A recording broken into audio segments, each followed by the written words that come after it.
Hello chess friends and welcome to the Chess channel and welcome back to the new In Chess Classic tournament in 2021. We're back now in the semi-final stage. We're following now the second day of the match game between Mamedyarov and Hikaru Nakamura. So in the first day, Hikaru outplayed really Mamedyarov with a clear result. It was simply Hikaru's day. But in the second day, Mamedyarov played much better chess and he managed to equalize the result. Then both of them had to play some more additional blitz games. That games also ended in a draw, and now it means that they had to play the so-called Armageddon game, in which Mamedyarov had to play with the white pieces and Hikaru had to play with the black pieces. But of course, white has 5 minutes on the clock, black has 4 minutes on the clock, but the white needs to win the game. If the game ends in a draw, then of course Hikaru Nakamura is the winner of this match game. So let's check out now the game. Although it was a blitz time format game, basically I really like this game because it had many great strategical and tactical elements in symmetrical pawn structures. I think it's a very instructive game. So let's check out now the game. Knight to f3 played by Mamedyarov, d5 by Hikaru, g3. We have now the King's Indian attack by Shagriar. He wants of course to create some dynamics because he has to win the game, so that's why he plays already sort of an imbalanced opening here. After move knight to f6, we have e6, keeping the position calm, very firm setup here by Hikaru. We have castling, bishop to e7, d3, and now castling also by Hikaru Nakamura. Now after knight to d2, preparing of course e4 or maybe in some occasions c4. I really like now this move by Hikaru Nakamura. Knight to c6, bringing first your minor pieces out with opportunities maybe even to push the pawn on e5, getting a very powerful pawn central control. So that's why here Mamedyarov played the move e4. But the idea of blacks I think is great here if you want to of course play for a draw, because now Hikaru simply takes, d takes e4, we have d takes e4, and now e5. And what Hikaru Nakamura has gained here is of course a symmetrical position. I think when we have symmetrical positions, symmetrical pawn structures, it means now we have now 4 pawns on the king side, 3 pawns, pardon me, also on the queen side. It means now that it's not so easy to find breakthroughs here. It's not so easy to attack the position. It's a more positional game, and I think the main attacking opportunities are simply by creating outposts. So it means now white should find a great way how to maybe occupy one of its minor pieces around the square d5.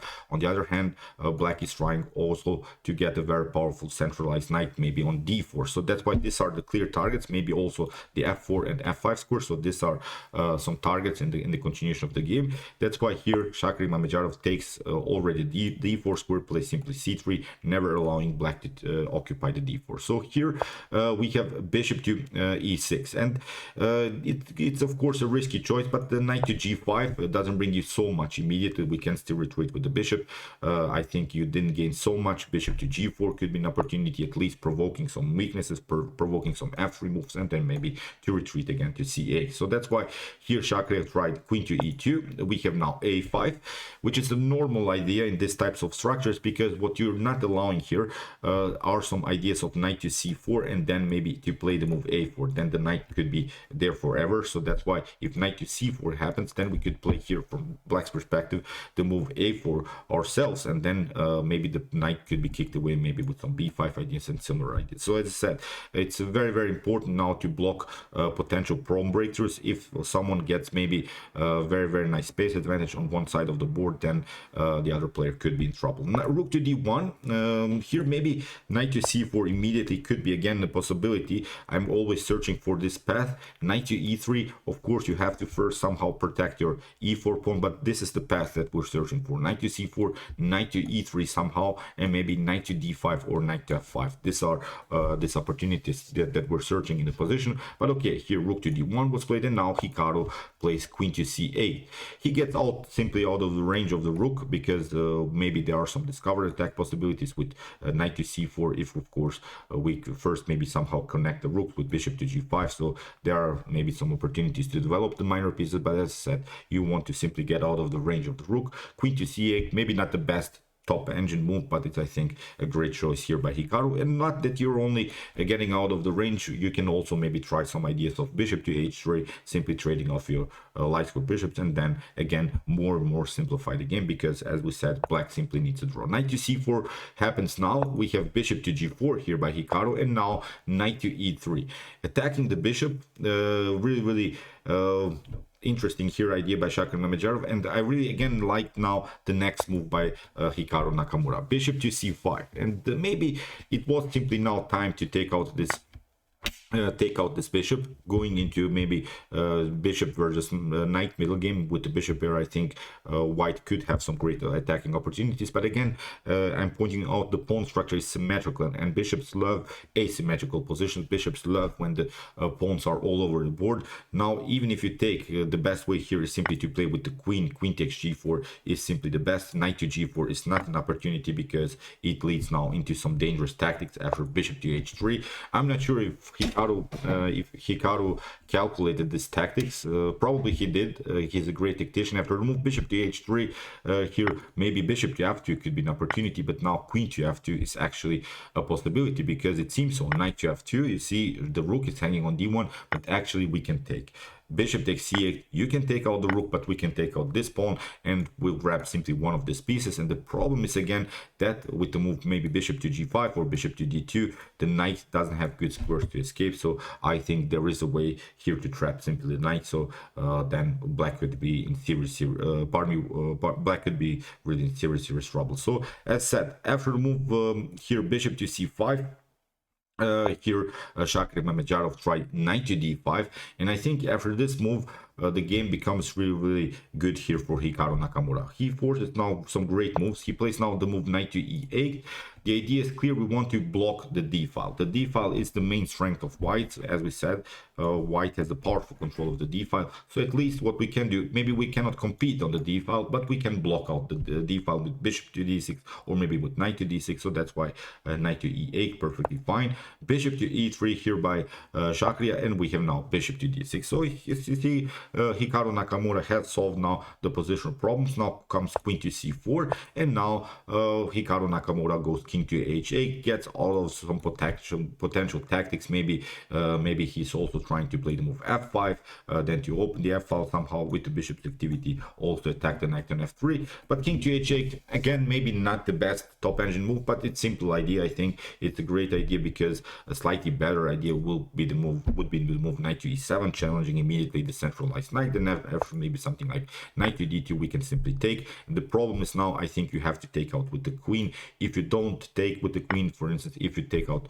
with the pawn, then you get f5. I think with this 4 versus 3 situation, and with the great activity of the bishop pair, black would simply create a very important pawn storm here, and I think the minor pieces of black's pardon of white's would be simply kicked away by this pawn. So that's my very risky choice here. So as I said, after move king to h8, maybe knight to e7 slightly better, but here after move rook to d2 and f6, now Hikaru played knight to e7. So he realizes his idea again. He's going into simplification. After move knight to e7, we have bishop to e7, and now queen to f1. And this is again not the best of moves here by Shakir Mamedyarov. Maybe here finally to, as we said, we have maybe the opportunity to go with some bishop pairs activities. Knight to f5 maybe would create some dynamics. After maybe bishop to f5, e takes f5, then maybe even queen to f5.